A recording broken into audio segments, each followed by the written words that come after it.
Bienvenue sur Site Torah. Voilà, on va faire un cours Bezrat Hashem avec la grâce de Dieu pour la guérison de Yosef Ben Simcha et toutes les personnes qui ont besoin et voilà, la délivrance avec la grâce de Dieu. Le cours c'est sur la paracha de la semaine. La paracha de la semaine c'est la paracha Vayera. Vayera, ça veut dire quoi? C'est que, on sait très bien, c'est le moment après la Brit Mila de l'Ech Lecha qui est la conclusion de la précédente paracha.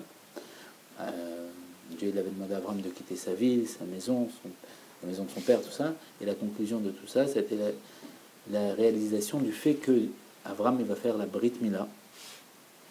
Et cette Brit Mila, c'est l'alliance que tout le peuple juif doit faire à partir de 8 ans.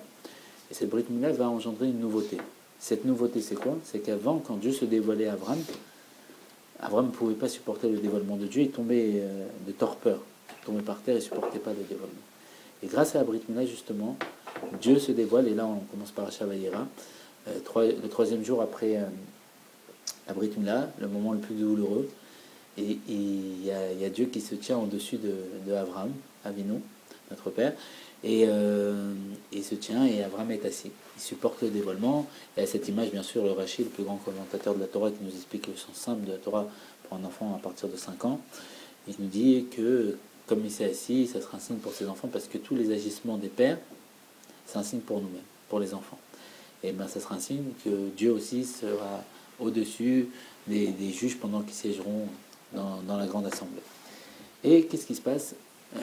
Avraham Avinu, Dieu il est venu pour le réconforter. De là, on apprend la mitzvah comme Dieu l'a fait, de venir voir les malades pour les réconforter. C'est une grande mitzvah. Et ce qui se passe, on nous explique qu'Avraham Avinu, c'est une âme de générosité. Avraham, c'est vouloir faire le bien aux autres. Vous savez, on va peut-être expliquer tout à l'heure, mais le début est lié à la fin. Dans Adam Arishon, on explique qu'il y avait toutes les âmes confondues. C'était une âme générale qui comprenait tout ce qui allait tout en concentré. On était tous inclus dans Adam Arishon. Maintenant, on explique qu'il y a des sources d'âmes qui comprennent tous les dérivés, c'est-à-dire il y a la source de la générosité, la source de la rigueur. Il y a 10 attributs comme ça avec lesquels Dieu il a créé le monde et tous les mondes à l'infini. Et il y a un des attributs qui s'appelle le chesed. Et dans Adam Arishon, ça fait référence, et chez nous-mêmes aussi, c'est le bras droit. Et dans le bras droit, la source de tous les âmes de générosité, c'est Avraham Avinu.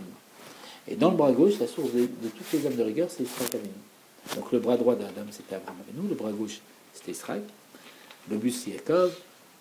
On dit la période droite, c'est Rambam, la période gauche, le Ramban. Côté droit, l'épaule, c'est Evel. Côté gauche, c'est Caïn. Bon, on ne va pas tous les faire, mais grosso modo, voilà. Maintenant, qu'est-ce qui se passe? On voit que le début de la paracha, c'est quoi? C'est la Brit Mila. Avraham, Dieu vient le réconforter. Et la fin, c'est quoi? C'est la Akedah d'Israël. Avraham, il va attacher son Akedah, c'est pas du tranché, c'est l'attacher. Akedah, le terme, ça veut dire attacher. Il va attacher son fils pour l'offrir à Dieu. D'accord? Et qu'est-ce qui se passe tous les jours? Qu'est-ce que Dieu nous demande? Il nous demande de mettre les tefilin. C'est quoi les tefilin? C'est attacher sur nos bras, faire la Akedah Israël. Parce que notre bras gauche, c'est Israël. Donc on voit qu'on fait tous les jours la Akedah, c'est même pour ça qu'on doit lire la Akedah avant la prière. Donc on voit que le début il y a à la fin. Donc cette âme de générosité, donc Avraham Avinu, il souffrait, c'était le jour le plus douloureux. On sait très bien qu'il a fait la Brit Mila à 99 ans. Il y a même une histoire dessus, on va la raconter. Elle est ramenée dans le Var Malchut de Nunbet, les dernières sirotes du Rabbi. C'est expliqué que le Rabbi Rachab, quand il avait 4 ou 5 ans, il est parti dans le bureau de son grand-père pour son anniversaire. Je ne sais pas si c'est pour son anniversaire, mais il est parti là-bas. Et ce qui se passe, c'est que il était en train de pleurer. Et son grand-père lui a dit: pourquoi tu pleures? Il dit: je pleure parce que Dieu, il s'est dévoilé à Avraham Avinu. Ce qui est marqué par Racha Vayera. Vayera, c'est il est apparu. Dieu se dévoile à Avraham Avinu. Il dit: moi j'ai pleuré parce que il s'est dévoilé à Avraham et je ne vois pas qu'il se dévoile à moi. Alors je pleure parce que pourquoi moi je ne peux pas mériter le fait que Dieu se dévoile à moi? Et là le Tzemar Sedek, troisième Rabbi Lubavitch, son grand-père, il lui dit: quand on a un tzaddik gamour, un juste saint, un juste parfait, et qu'à 99 ans on fait la Brit Mila, on mérite que Dieu se dévoile à nous. Et donc, on comprend qu'Avraham Avinu a fait la Brit Mila à 99 ans, ce qui était très douloureux. Et donc, le troisième jour, la Brit Mila, c'est le moment où c'est le plus douloureux.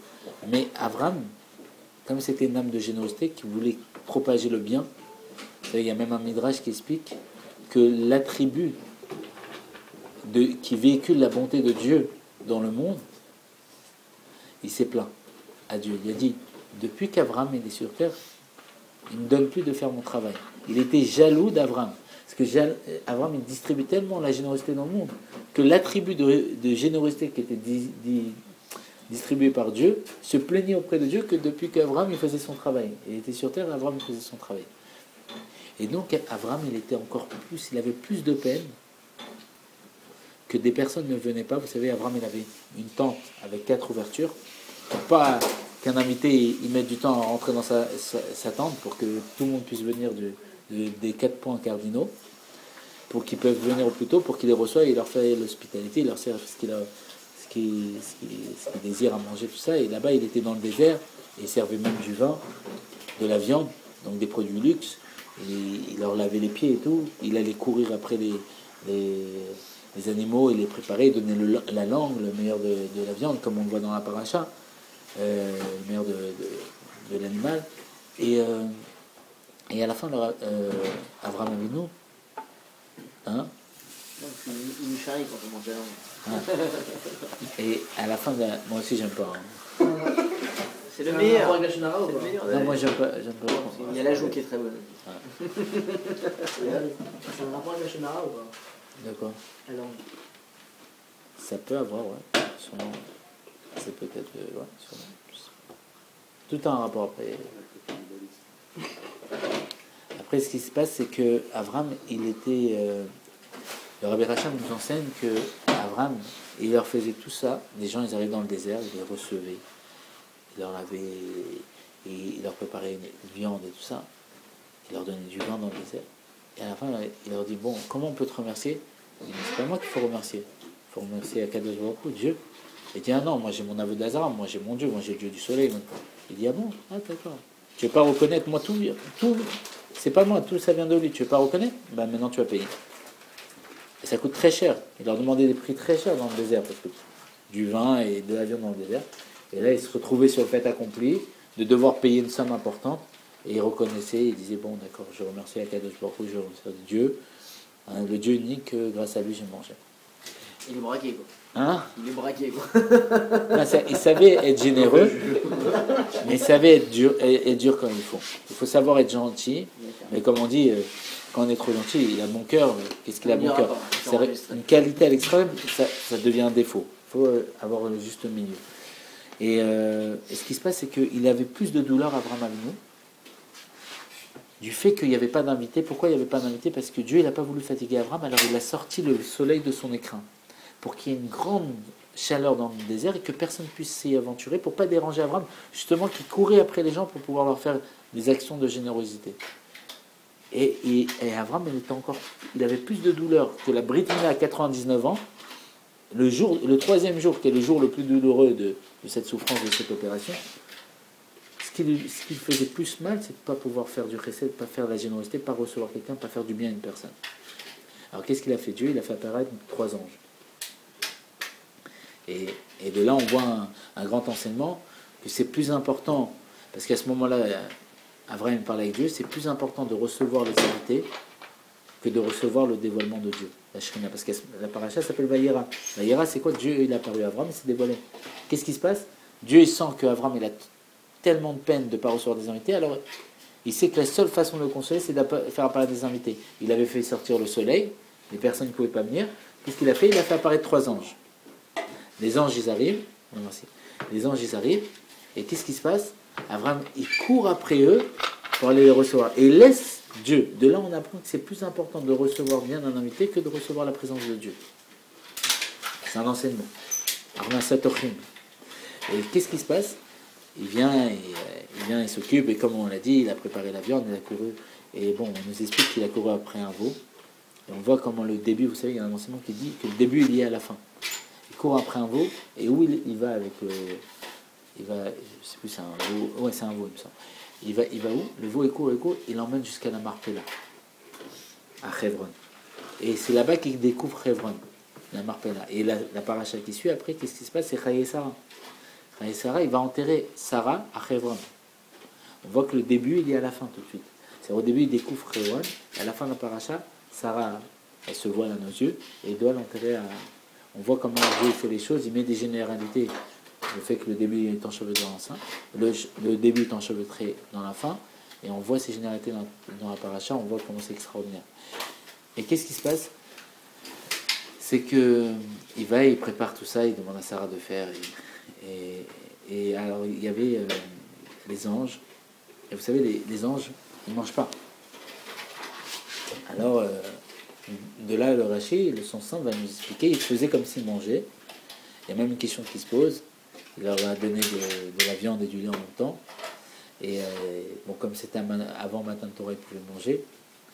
Et il y a marqué que quand ils apportaient la nourriture au niveau de leur bouche, les anges, il y avait un rayon laser qui désintégrait la nourriture. C'est-à-dire qu'aujourd'hui, c'est pas très bizarre pour nous d'apprendre ça parce qu'on avait tellement de choses similaires dans... Ça, on est préparé, mais à l'époque, on expliquait ça dans la Torah, ça paraissait fou. Aujourd'hui, avec tout ce qu'on voit, la technologie, tout ça, bon, on se dit c'est possible, Dieu n'a pas de problème de pouvoir faire ça. Et désintégrer la nourriture comme ça. Ça, c'est le sens simple. C'est un midrash comme ça. Et maintenant, qu'est-ce qui se passe? Le Zohar, les secrets de la Torah vont nous dire autre chose. Il y avait marqué dans les secrets de la Torah qu'Abraham Avinu, il se tenait sous l'arbre et il faisait manger les anges. C'est quoi sous l'arbre? On nous explique qu'il se tenait en dessous de l'arbre de la vie. Et cet arbre de la vie, c'est les secrets de la Torah. C'est la vie éternelle. Et qu'est-ce qui se passe en vérité? C'est qu'Abraham, il a donné la force aux anges. Le Zohar, Rabbi Shimon bar Yochai, il va nous dire que les anges, ils vont manger. Chose qui n'est pas possible. Parce qu'un ange, il ne peut pas manger. Pourquoi? Parce qu'en vérité, la nourriture vient d'un niveau plus haut que l'ange. L'ange, il vient d'un niveau, et la nourriture, elle vient d'un niveau encore plus haut. Donc il n'a pas le niveau de pouvoir manger la nourriture. Mais grâce à Abraham Avinu, il leur a donné la force de pouvoir manger aux anges. Ça veut dire que, sur suite est logique, la nourriture elle est plus haute que l'ange ne peut pas le manger parce qu'il est plus bas. Mais nous, on est humains, on n'est pas plus haut qu'un ange. Comment on peut manger la nourriture? On est beaucoup plus haut qu'un ange, bien sûr. Bah parce qu'un ange, c'est que du spirituel. Et nous, on est du matériel et du spirituel. Donc la dimension de l'ange, ça s'appelle notre âme. Et notre âme, vous savez, quand il y a marqué que les anges, ils ne peuvent pas juger. Le tribunal céleste, c'est des anges. Mais ils ne peuvent pas juger. C'est qui juge? Nous-mêmes. C'est nous-mêmes. Nous-mêmes, on se juge. C'est-à-dire en tant qu'ange, parce que notre corps, il est là. Non, en tant qu'âme juif, en tant que partie de Dieu. La chose est comme ça. Quand on dort tous les soirs, quand on dort, notre âme, elle sort du... Bon, c'est lié avec la paracha, donc quand on dort tous les nuits, qu'est-ce qui se passe? Vous savez, on s'appelle Israël. Israël, si on prend les lettres, c'est écrit Israël. Yud, Shin, Resh, Aleph, Lamed. Si je prends le Yud et je le change avec le Shin, ça fait Shirel. Shirel, c'est quoi? C'est un chant pour Dieu. Quel, c'est un nom de Dieu. Quand on dort la nuit, c'est expliqué que notre âme, Israël, se transforme en Shirel et chante. Elle fait un chant, parce que vous savez, quand on chante, quand on aime une chanson, on a l'impression de s'envoler comme ça. On a l'impression de quitter la matière, d'avoir un élan comme ça, une sortie du corps, d'aller dans un niveau plus élevé. Quand on aime une chanson, on se sent transporté par la chanson. Oui. Maintenant, qu'est-ce qui se passe? L'âme, pareil, quand on s'endort, elle fait un chant, et de ce chant, elle sort du corps. Alors, quand on s'endort, c'est un chant de joie. Pourquoi? Parce que tout ce qu'on a vécu matériellement sur Terre, elle va le vivre de façon, et ce monde c'est la limite, de façon illimitée dans le monde spirituel, en tant qu'âme. Et donc elle sort, qu'est-ce qui se passe? Elle va à Hebron. Là-bas, il y a marqué pas ceux qui sont morts à Hebron, ceux qui dorment à Hebron. Et elle va là-bas, il y a à Hebron, il y a Abraham Avinu, il y a Sarah Imanu, il y a Rivka, il y a Israël, il y a Jacob et Léa. Et là-bas, il y a la porte du paradis. Et elle va, elle rentre. Et bien sûr, avant d'atteindre la porte du paradis, elle doit passer dans un fleuve qui s'appelle le Nahar Dinor. Ce fleuve, c'est un fleuve de feu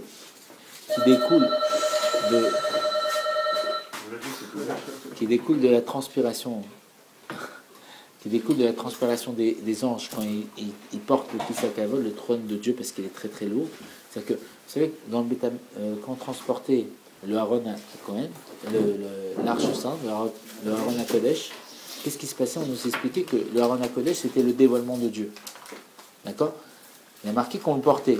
Maintenant, Dieu, il n'a pas besoin d'être porté, que Dieu nous en préserve. Et dans le Beth Amikdash, il y a marqué qu'il y avait des armes, des gardes pour protéger le Beth Amikdash. Mais Dieu, il n'a pas besoin d'être protégé. C'est juste. Il était porté parce qu'à l'époque, c'était Mishkan, c'est pas dans le Beth Amikdash. Oui. C'est pour ça qu'il avait fait en transport. Mais la question, c'est que fixe, comme jamais. le Aaron HaKodesh représente le dévoilement de Dieu. Dieu, il n'a pas besoin de le porter, que Dieu nous en préserve, il peut se porter tout seul. Ouais. Alors, ce qui se passe, c'est que c'est juste un sujet de kavod, d'honneur, d'honorer la présence de Dieu. Comme le Beth Amikdash, c'est l'honneur, c'est montrer que c'est le roi ici. Alors, qu'est-ce qui se passait? Comme il n'avait pas besoin d'être porté, quand les personnes ils portaient le Aaron HaKodesh, il y a marqué qu'ils étaient portés par le Aaron. Les personnes ils me portaient, mais en vérité c'est eux qui portaient parce qu'ils marchaient dans les airs. C'est-à-dire que pour le kavod, pour l'honneur, ils portaient. C'était la figure qui portait. Mais on voyait que c'était le Aaron qui les portait, HaKodesh. Et pareil dans les mondes spirituels, ça passe parce que tout ce qui découle du matériel découle du spirituel.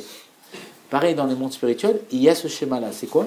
C'est que quand on fait une bonne action, il y a marqué, et le rabbi a beaucoup insisté sur ça, il demande qu'on insiste beaucoup pour dire aux enfants que quand ils font Modéani le matin, Dieu il laisse tout ce qu'il a à faire pour écouter leur Modéani. Et en vérité, chaque fois qu'on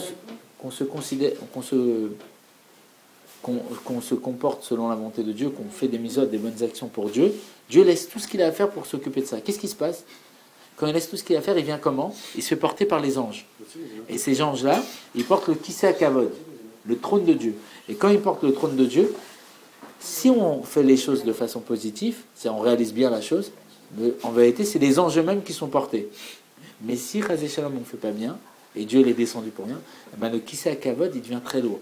Et les anges, ils transpirent, et cette transpiration engendre un fleuve de feu qui s'appelle le Nardina, qui sépare ce monde et le paradis. Et ce fleuve de feu, qu'est-ce qui se passe? C'est que quand on pénètre à l'intérieur en tant qu'âme, on oublie toute notre vie passée. C'est-à-dire qu'on rentre comme amnésique, sans conscience de notre vie passée, vie terrestre. Et qu'est-ce qui se passe à ce moment-là? On arrive, et il y a des anges qui nous appellent. On est une partie de Dieu, et il nous dit, j'ai un jugement à rendre, est-ce que tu peux venir siéger? Il y a un ange à droite, un ange à gauche, et nous on vient au milieu parce qu'on représente Dieu, on est la partie de Dieu, donc l'expression de Dieu, comme dira le Baal Shem Tov, dans une partie de Dieu, on ne peut pas dire qu'il y a moins Dieu. Il y a tout Dieu à l'intérieur. Les anges aussi, parce que c'est une partie de Dieu aussi. Oui, mais le dévoilement chez... L'ange est plus haut aussi. Non. Bah si, parce que... Alors pourquoi ils sont pleins au don de la Torah? Justement, quelle a été la réponse de Moshe? Quand ils sont venus et qu'ils voulaient brûler Moshe Rabbeinu et que Dieu lui a dit accroche-toi à mon trône et réponds-leur, Moshe leur a dit Yetzerara yesh benechem, du Yetzara, est-ce que vous avez? La Torah elle parle de Yetzara, donc la Torah elle n'est pas pour les cieux, elle est pour nous. Est-ce que vous avez, il y a marqué honore ton père et ta mère, est-ce que vous avez un père et une mère? Donc elle est pour nous, ça il a répondu. En vérité, nous on a une supériorité par rapport aux anges. Eux ils sont que dans l'illimité, nous on est dans la limite. Et Dieu il a appelé nos Afarim, celui qui mélange les contraires, il n'est pas que dans l'illimité, il est aussi dans le limité. C'est-à-dire que si on dit que Dieu, il est qu'illimité, c'est enlevé de sa perfection. C'est ce que dira Avodat HaKodesh. C'est que si tu dis qu'il est qu'illimité, ça enlève de sa perfection. S'il est vraiment illimité, il peut se limiter. Et nous, on est le résultat de ça. C'est qu'on est autant illimité par notre âme et autant limité par notre corps. Et en vérité, ce niveau de limite, les anges n'ont pas. Donc c'est pour ça qu'ils ne peuvent pas manger. Il y avait un être qui s'appelait Avram Amalar, Avram l'ange. C'était le fils du Maguide de Mezrich. Et Avram Amalar, c'était en vérité un ange qui était venu dans un corps matériel. Un homme très élevé. Et il a marqué que comment il s'est voilé à nos yeux, c'est qu'il n'arrivait pas à manger. Il est mort parce qu'il n'arrivait pas à manger. Parce qu'en vérité, de manger, c'est très élevé de manger. Il y a marqué que pour enlever des décrets, Baba Sali, il faisait un grand repas et il avait des intentions mystiques liées au secret de la Torah, comment mâcher les aliments pour enlever les décrets. Il y a des choses très profondes, bien sûr. Hein? Mais en mangeant une pizza, ça se fait automatiquement. C'est le secret de la pizza.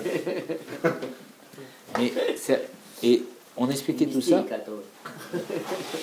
On expliquait tout ça parce que qu'est-ce qui se passe? C'est que quand on vient juger, il nous dit voilà, il a fait ça, alors on lui dit il mérite ça, ça, ça, ça. En vérité, qui on est en train de juger? Moi-même. c'est nous-mêmes que nous jugeons. C'est pour ça qu'il faut apprendre à juger l'autre bien. Parce qu'en vérité, quand je vais juger l'autre bien, je vais me juger moi-même de façon positive. On ne se rappellera pas qu'on a jugé lui ou lui bien. Oui, mais On passe si moins tu dans as cette une salle tendance. Ce qui se passe, c'est que tu es jugé pourquoi? Parce que tu as jugé des fois négativement les gens. Donc, comme tu t'es comporté, tu te comportes négativement. Donc, si toi, tu juges bien les gens, donc toi, automatiquement, quand tu vas rentrer, tu vas te juger bien. Parce que en réalité, c'est un jeu de miroir. Si tu fais un sourire, tu auras un sourire. Si tu fais la grimace, tu auras la grimace. C'est comme ça. Et ce qui se passe tout simplement, donc on a résumé comment ça se passe, un peu, si on peut dire, dans le paradis, comment ça se passe. Et on reprend la paracha. Alors les anges à la base, ils viennent d'un niveau que spirituel. Mais avant ce niveau spirituel, il y a la nourriture, le matériel, qui a subi une chute. Et en vérité, on pose une question. Comment c'est possible qu'on ait besoin de manger? Non, pourquoi on doit manger? On a un besoin de manger. C'est bizarre quand même. Ouais, c'est bon. Non, mais même si on mange des choses pas bonnes et qu'on n'a rien à manger dans le désert, on est obligé de manger parce que ça nous donne la vie. Si on ne mange pas et on ne boit pas, on ne peut pas vivre. Et de là, on enseigne qu'en vérité, la nourriture, elle a un niveau plus haut que nous. C'est plus haut que La preuve, c'est qu'elle nous donne de vivre. Si elle nous donne, c'est qu'en vérité, la nourriture par elle-même, elle n'a pas besoin de nous. Sans nous, elle est telle qu'elle est. Je sens qu'elle a besoin de moi, ça. Mais quand, on va dire comme ça, que quand... Non, merci. Non, je suis viande en plus. S'il est mytho. Non, je te promets. Ah, Je vais pas la finir. non, mais j'ai mangé viande. Et qu'est-ce qui se passe? C'est de blattage. Le fait que nous, on ait besoin de la nourriture, ça prouve en vérité qu'on vient d'un niveau plus bas que la nourriture, parce que la nourriture nous donne notre vitalité. Vous comprenez le système?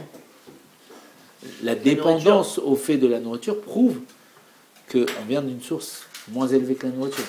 Mais en vérité, on vient d'une source encore plus élevée que la nourriture. Mais on n'a pas dévoilé encore notre vrai niveau, qui est quand la délivrance viendra. C'est pour ça qu'après la délivrance, on n'aura plus besoin de manger tout ça.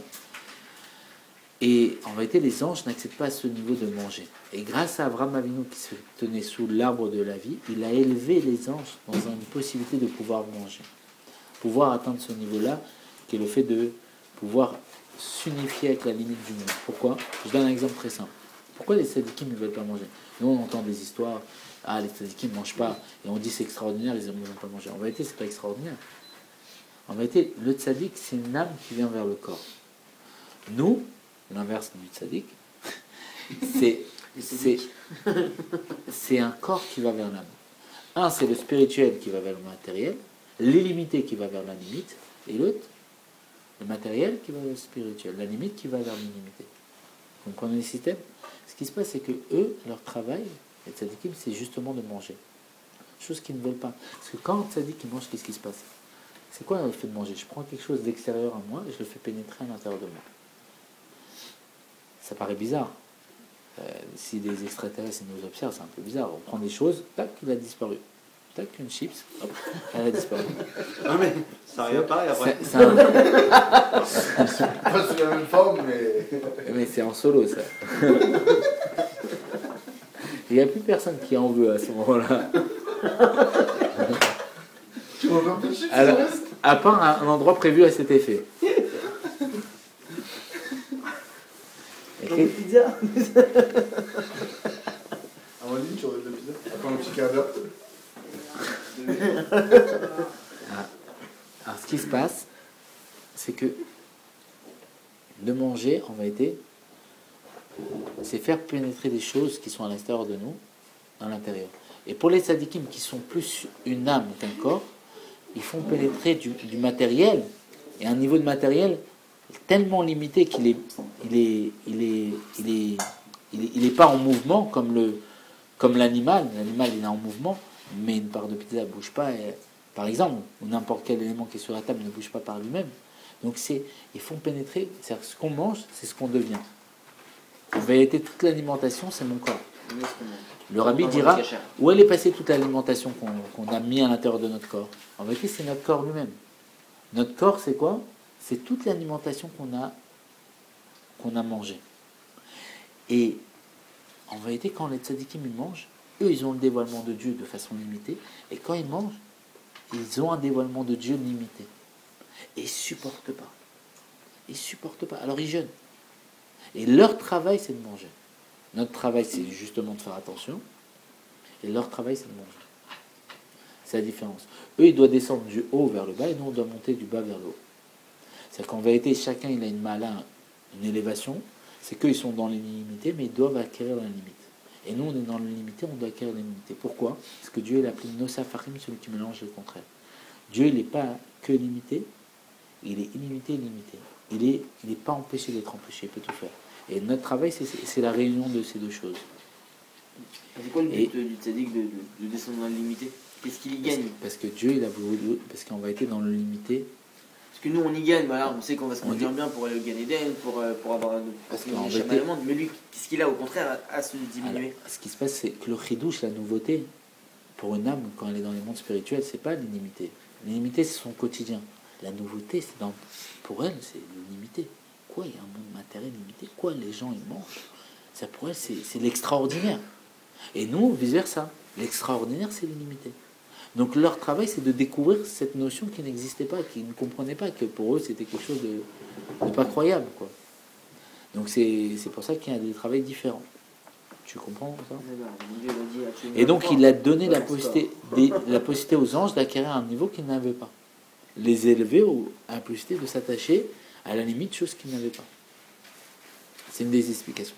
Après on voit plus tard dans la paracha, il y a une très belle histoire sur ça. Il y a marqué, bien sûr, paracha Lech Lecha, il y a marqué que Dieu va dire à Abraham, tu vas avoir un enfant, Israël, et Abraham Eri. Ça. Il y a Abraham qui a ri, paracha Lech Lecha, et Sarah qui est ri. Et c'est pour ça Israël, c'est-à-dire le rire. Et on va essayer d'expliquer ça veut dire quoi. Et il y a une très belle histoire sur ça. Vous savez, une fois, le Baal Shem Tov, il avait des élèves, et le Baal Shem Tov, il prêtait énormément d'attention aux juifs simples, aux Yehudi Pachout.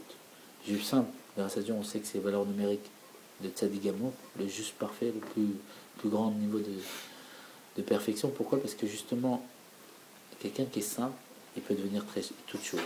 Aujourd'hui, le rabbi dira qu'il n'y a plus de juif simple. Aujourd'hui, du fait de l'information qui passe continuellement, c'est-à-dire la télé, Internet, on n'a plus cette simplicité qu'il y avait à l'époque. Le fait de tout croire, d'être simple. Et en réalité, justement, cette simplicité, c'est la possibilité de devenir toute chose, d'être pas figé, d'être pas bloqué. C'est-à-dire que quand je suis figé dans une direction, c'est-à-dire que je suis comptable, je suis ceci, cela, je suis fermé dans cette expression, je suis limité. Parce que Dieu, c'est pas ça. Même si je suis plus grand, et je suis un Gaon dans le Torah, Dieu, c'est pas que ça. Dieu, c'est toute chose. Donc en réalité, l'homme simple, le Yehudi Pashit, comme il peut devenir toute chose, il ressemble le plus à l'essence de Dieu. C'est pour ça qu'il a la même valeur numérique que le tzaddik parfait, le juste parfait. Maintenant, qu'est-ce qui se passe? Le Baal Shem Tov, il donnait beaucoup d'attention à ces justes. Il y a des élèves à lui qui étaient des tzaddikim qui ne comprenaient pas. Alors, il y avait 3 repas à Shabbat, et le Baal Shem Tov les invitait, et le Baal Shem Tov, je ne sais pas si vous avez déjà vu ça, il leur donnait de son vin, il leur donnait de son assiette. Il y a des rébéim qui font ça, des tzadikim, qui mangent et donnent à manger à tous leurs chassidim. Vous avez jamais vu des vidéos comme ça? Bon, c'est le sujet de manger de l'assiette du rabbi. Et les élèves, ils ne comprenaient pas. Pourquoi? Parce que eux, les juifs simples, ils ne savaient pas c'est quoi un rabbi. C'est comme quelqu'un, le roi, il donne l'attention à une personne que la personne ne sait même pas que c'est le roi. Pour lui, c'est quelqu'un de normal. Le roi, c'est, si on peut dire, déguisé. On ne voit pas que c'est le roi. Et il considère des personnes. Et ceux qui sont attachés au roi, les ministres, ils savent c'est qui le roi. Mais pourquoi tu considères des personnes comme ça? Ils n'arrivent pas à comprendre. Et c'est le roi leur donne des choses, ils ne prennent pas conscience de la valeur des choses qu'il leur donne. C'est comme donner de l'argent à quelqu'un pour rien. Vous comprenez la situation des élèves, ce qu'ils disaient. Et à ce moment-là, bon, il y avait 3 repas. Et le dernier repas, les juifs simples rentraient à la synagogue lire des télim et se retrouvaient ensemble. Les élèves du Baal Shem Tov et le Baal Shem Tov. Et se mettaient à chanter. Et un des élèves, il s'est dit, qu'est-ce qu'on est bien. Il se posait des questions. Pourquoi mon rabbi, il leur donne à manger à eux? Ils ne savent même pas la valeur des choses. Et pourquoi il leur donne tant d'attention? Et il dit, là, on est bien, on chante avec le rabbi, on comprend, on vit les sujets spirituels, on s'attache à Dieu. À ce moment-là, le Baal Shem Tov s'arrête de chanter et dit, quand un juif simple il fait tchouva, il n'est plus aucun tzaddik. Et il dit, ah, mon rabbi il m'a lu dans les pensées. Le Baal Shem Tov, il a lu dans mes pensées, il a vu que je me posais des questions, il m'a répondu. Comme s'ils font tchouva, ils vont être plus aucun tzaddik, ils méritent de recevoir tout ce que le rabbi fait. Et à ce moment-là, le Baal Shem Tov, il a fait quelque chose qu'il faisait souvent, il a mis ses mains saintes sur ses élèves, et ils ont fait comme ça, ils sont tous tenus la main, ils ont fait comme un chant, voilà, il mettait ses mains et eux ils se tenaient la main. Et à ce moment-là, ils ont ressenti des choses, ils ont entendu des choses qu'ils n'avaient jamais entendues dans leur vie. Ils ont ressenti des prières lues pour Dieu, une telle ferveur, un tel amour qui transpirait, qu'ils étaient... jamais ils avaient ressenti ça, un attachement à Dieu comme jamais ils ont ressenti. Et à ce moment-là, le Baal Shem Tov, il enlève ses mains, il dit, vous avez entendu ces prières? Il dit oui. Il dit, ces prières, c'est les prières des Juifs saints, hein, qui sont partis à la synagogue lire des télim, que j'ai intercédé avant qu'ils montent chez Dieu. Et là, à ce moment-là, le tzaddik, qui avait eu des mauvaises pensées sur ces Juifs saints, il s'en est voulu. Il dit, comment j'ai pu penser des choses comme ça sur des personnes qui font des prières, des éloges à Dieu tellement élevés, tellement belles. Et il a voulu faire tchouva, et il a voulu travailler sur lui, il a beaucoup travaillé pour essayer de se faire pardonner de Dieu, et c'était pas venu, jusqu'à qu'à un moment, il a fait un rêve. Et maintenant, tout ce que je vous ai expliqué, c'est pour ça. Il a fait un rêve, il a vu Moshe Rabbeinu, Moïse, qui était en train d'étudier un passage de la paracha, qui était l'Ech Lecha, avec un enfant, et le passage, c'était justement quand Dieu dit à Abraham, tu vas avoir un enfant, et qu'Abraham rit. Alors Moshe demande à l'enfant, pourquoi Abraham rit si Dieu lui dit que tu vas avoir un enfant? Alors l'enfant, il dit, tel commentateur, il a dit ça. Alors Moshe lui dit, moi je te demande le sens simple. Pourquoi il rigole? Ne me ramène pas les commentateurs. Alors il dit, je sais pas. Il dit, mais Abraham Avinu, il peut rire de ce que Dieu lui dit? Quoi, il croit pas en Dieu? Alors il lui dit, je sais pas. Alors Moshe lui répond, il lui dit, c'est pas Abraham qui rigole, c'est le corps d'Abraham. La limite d'Abraham. Elle n'a pas pu accepter la chose. Et il a compris qu'en vérité, ces critiques ne venaient pas de lui, mais venaient de son corps, de la limite de sa personne. Et il a pu faire tchouva. Et en vérité, c'est qui avait, dans cette histoire-là, c'était le Magid de Mezrich, le maître de l'Admorazaken et l'élève du Baal Shem Tov, l'autre rabbi. Et ça, c'est l'Admorazaken qui nous ramène, c'est Rabbi Rayatz qui nous ramène dans le Sidour de l'Admorazaken, dans les histoires sur les télim. Voilà, ça c'est grosso modo pour expliquer qu'est-ce qui s'est passé avec Abraham Avinu quand elle a ri. Et Sarah, on voit qu'elle a ri. Et même Dieu, il va dire pourquoi elle a ri. Et elle s'est moquée, si on peut dire, tout ça. Et pour pas faire de désordre dans le couple, et on voit que Dieu, il efface son nom pour pouvoir faire le Shalom Bayit. Parce que pour lui, c'est plus important. De là, on doit s'effacer pour faire la paix à la maison. Parce que tout le but, pourquoi Dieu il a créé le monde, c'est pour que résider dans une maison. Et Shalom, c'est le nom de Dieu. Et Bayit, la maison. Donc quand il y a le Shalom Bayit à la maison, on fait résider Dieu dans la maison. Et ça, on réalise la volonté de Dieu, le désir de la création du monde. Et c'est pour ça que Dieu s'efface. Pour ça. Parce que tout son but, c'est qu'il y a un Shalom dans la Bayit. À ce moment-là, Dieu réside. Et alors Israël, et c'est pour ça qu'il a pas fait très attention à ce fait que Sarah elle a ri. Sarah et Abraham, ils ont ri. Qu'est-ce que ça veut dire? On nous explique selon les secrets de la Torah, le Zohar, il va nous dire qu'en vérité, Abraham Avinu, il correspond, l'exemple d'Abraham dans la Torah, c'est l'âme. C'est comment l'âme se comporte. Et l'exemple de Sarah dans la Torah, c'est le corps, comment le corps se comporte. Abraham, c'est mon âme. Une image, comment mon âme elle se comporte. Je vois Abraham, c'est le comportement de l'âme. Comment mon corps il se comporte, c'est Sarah. En vérité, c'est quoi qu'ils ont ri? On nous explique en vérité que avant cette dimension, c'est quoi? C'est que Sarah ne pouvait pas enfanter. C'est quoi enfanter? C'est quoi mettre un enfant au monde? C'est la réunion de deux êtres qui s'unifient. Deux êtres séparés qui donnent chacun un peu de même et qui crée une nouvelle entité qui est le mélange des deux. Avant, l'âme et le corps ne pouvaient pas se mélanger. La preuve, Sarah ne pouvait pas enfanter. Dieu il dit, moi, je suis appelé Nosafachim, Nimnam Nimnaot, je ne suis pas empêché d'être empêché, et je veux unifier le corps et l'âme. Et les deux rient. Et c'est quoi le rire? Ça a donné la naissance de Israël. C'est quoi Israël? c'est justement l'unification entre l'âme et le corps. Ce rire qui est le dévoilement de la délivrance. Parce qu'on nous dit que, jusqu'à présent, on dit Avram ou Avinu. Avram, c'est notre père. Mais on nous dit que quand Mashiach viendra, on ne dira plus Avram ou Avinu, on dira Israël ou Avinu. Pourquoi Israël? Israël, c'est le rire. Parce que notre bouche, quand Dieu il va nous sortir de cet exil qui est un cauchemar, elle va s'emplir de rire.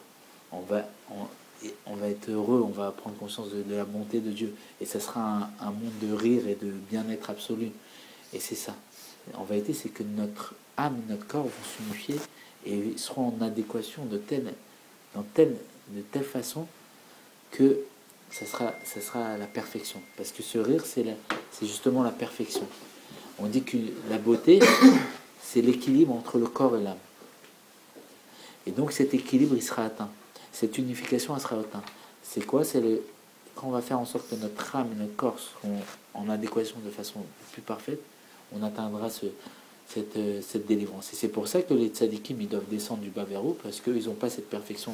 Ils sont que dans le limité, mais ils ne sont pas attachés avec la limite. Et nous, on doit partir de la limite et justement donner naissance. Et c'est quoi cette naissance? C'est la naissance de la délivrance. Un monde de bien absolu où notre bouche sera emplie de rire et de bien-être. Parce qu'en vérité, ce rire, c'est quoi? C'est qu'on aura le dévoilement de l'infini de Dieu.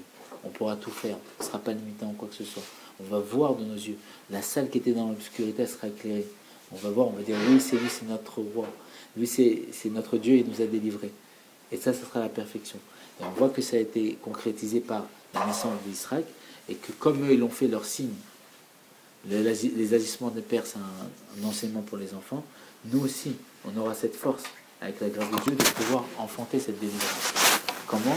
C'est que justement, par le travail des tzadikim, ils nous ont donné la force de pouvoir unifier notre corps et notre âme. Et donc, c'est ce qui va se passer. C'est que justement, grâce à la Torah et Mitzvot, grâce aux enseignements des sages, on fait pénétrer en nous l'infini, et on unifie notre corps et notre âme. Et ça, c'est le message qu'on voit sur la paracha. Même, il s'est expliqué pourquoi il devait aller avec Agar. Agar, c'est quoi? La servante. C'est quoi la servante?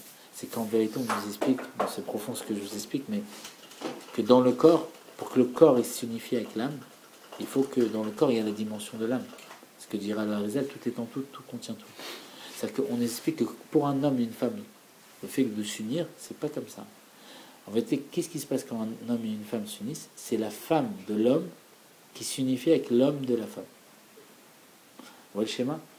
C'est que dans l'homme, il y a la dimension de la femme, et dans la femme, il y a la dimension de l'homme.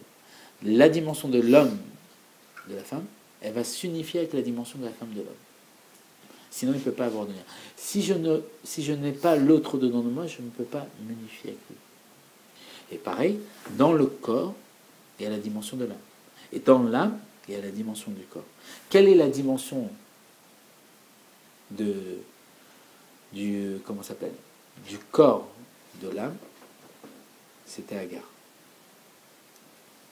C'est-à-dire que l'âme ne pouvait pas s'unifier tout de suite. C'était la servante. La servante du corps, c'était l'âme. L'âme, elle sert le corps. Parce qu'elle va lui donner la force de réaliser ses besoins, ses plaisirs. D'accord? Et donc, il y a eu cette unification d'abord avec ce niveau-là qui a engendré Ishmaël. Et après, il y a la possibilité de pouvoir enfanter la délivrance. Ishmaël, ça représente l'exil, tout ce monde, l'obscurité, et la délivrance, ça sera Israël. Vous voyez le système? Et maintenant, ce qui se passe, on avance encore plus dans la paracha. On voit on a dit au début, la Kedah d'Israël, c'est quoi? C'est qu'il est attaché. Il est attaché quoi? C'est que Israël représente cette illimité.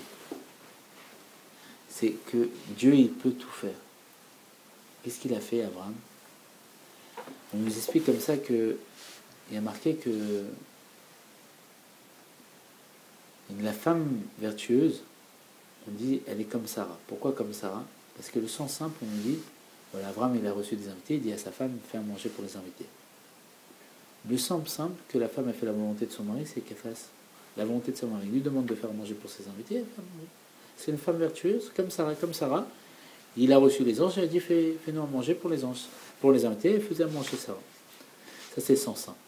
Un sens plus élevé, on nous explique que des fois, il y a des hommes, ils n'ont pas de volonté. Ils ne savent pas quoi faire. Ils se marient, mais ils ne savent pas quoi faire. Alors, on dit à un niveau plus élevé, c'est que la femme, elle fait une volonté à ce moment. Elle dit, voilà, tu vas travailler, tu vas faire ci, tu vas faire ça. Elle le dirige. Et on dit, alors on pose la question, c'est un Mourazakin qui explique tout ça, mais on parle d'Abraham Avinu. On ne parle pas de Pierrot. On parle d'Abraham Avinu. Comment on peut dire que Abraham Avinu, Sarah va lui faire une volonté? C'est expliqué sur Abraham Avinu, comme tous les Avot, c'était une markava, un char pour Dieu. Pourquoi un char? L'image d'un char, c'est qu'un char ne peut pas faire de mouvement tout seul. Il est mobile, sans un cocher qui dirige avec des chevaux. C'est-à-dire que pareil, Abraham, les moindres faits et gestes de Dieu, et de Abraham, c'était la direction, la volonté de Dieu. C'était un véhicule pour l'expression de Dieu, au point, comme on l'a expliqué, que l'attribut de générosité dans le monde se plaignait, était jaloux d'Abraham parce qu'il diffusait la générosité de Dieu de telle manière qu'il donnait pas la possibilité à l'attribut, la fonction de Dieu d'attribuer la générosité, comme elle faisait avant l'apparition d'Abraham. L'attribut de générosité s'est matérialisé à travers Abraham. Et donc, il n'y avait plus besoin du spirituel, il l'a concrétisé. Alors comment? Qu'est-ce qu'elle va apporter plus à Abraham? Et on voit plus que ça. On voit que Dieu dira à Abraham, Shema Bekola, écoute sa voix, écoute la voix de Sarah. Ça concerne des personnes, parce que des fois c'est nominatif, Sarah. Écoute la voix de Sarah. Comment c'est possible? Ou pas. Comment Abraham, c'est une markava pour Dieu. Dieu, il lui parle, il le dirige, et même plus que ça. On nous dit que l'inverse entre Noach et Abraham, il est marqué que Noach c'était un juste dans sa génération. Pourquoi? Parce qu'il n'a pas plaidé pour sa génération. Tout ce que Dieu lui disait, tu construis une arche pendant 120 ans, il a construit une arche pendant 120 ans. Mais il n'est pas parti plaider pour sa génération. Mais par contre, Abraham, il y a marqué que les sages, ils nous disent qu'il marchait devant Dieu. C'est quoi qu'il marche devant Dieu? Quoi? Une personne, elle peut marcher devant Dieu? Parce qu'on nous explique que Abraham, Dieu dit, il reste sur Abraham, c'est celui qui m'aime. Et en vérité, quand on aime une personne, c'est quoi? On sait ce qu'elle veut. On ressent. Quand on aime profondément, on ressent l'autre, et on n'a même pas besoin qu'elle nous communique, et on sait ce qui se passe. Pareil, Abraham, il aimait tellement Dieu, qu'il n'avait pas besoin que Dieu lui parle. Il marchait devant lui parce qu'il savait déjà ce que Dieu voulait. Alors, combien plus? Pourquoi Dieu, il a dit à Abraham, écoute ta femme. Qu'est-ce qu'elle va lui apporter? Alors, on nous dit qu'Abraham, c'était une âme de générosité. Mais Sarah, elle va lui faire...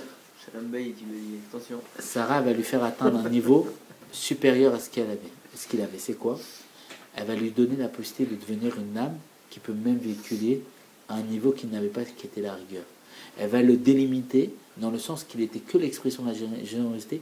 Elle va le délimiter dans la possibilité de pouvoir devenir l'expression de Dieu complète dans tous les dérivés, c'est-à-dire autant générosité et autant rigueur, dans tous les niveaux. Pourquoi? Qu'est-ce qui se passe à ce moment-là? Elle va lui faire un acte qu'il ne pouvait pas faire. Elle va lui dire, prends Ishmaël, ton enfant unique. Alors qu'à la base, c'est elle qui lui dit, va avec Agar, j'ai pas eu d'enfant, vas-y avec Agar, tu vas me faire, de elle va naître un descendant. Et après, elle est devenue hautaine Agar aux yeux de Sarah, parce que Sarah, elle se prend pour une sadéquette, mais elle n'enfante pas, et moi, le premier rapport avec Abraham, j'ai enfanté. Elle lui a dit, me manque de respect. Elle lui a jeté l'œil, Ishmaël il est tombé malade, tout ça. Elle dit, tu vas renvoyer Ishmaël. Comment tu peux demander à une âme qui est liée à la générosité, que tout le temps il ramène des gens chez lui, de renvoyer son propre fils, son premier fils? C'est pas possible de faire ça. Et qu'est-ce qu'il lui dit Dieu? Écoute-la. Qu'est-ce qui se passe à ce moment-là? Il renvoie son premier fils, Ishmaël.